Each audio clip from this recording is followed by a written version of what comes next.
Assalamu alaikum. Hello friends, how are you? Welcome back to our new video.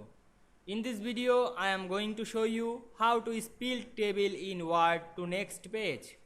Let's get started. At first, we have to open a Word document. Then create a table, go to the insert menu and select table option and create a table. Now we can see here table is in page.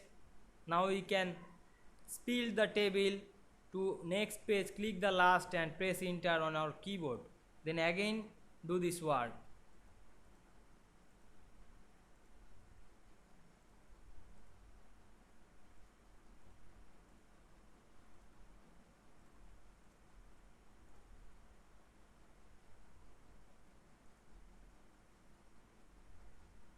Now we can see here we spilled the table in next page. I hope you enjoyed the video. Please like, comment, share and subscribe my YouTube channel. Thanks for watching.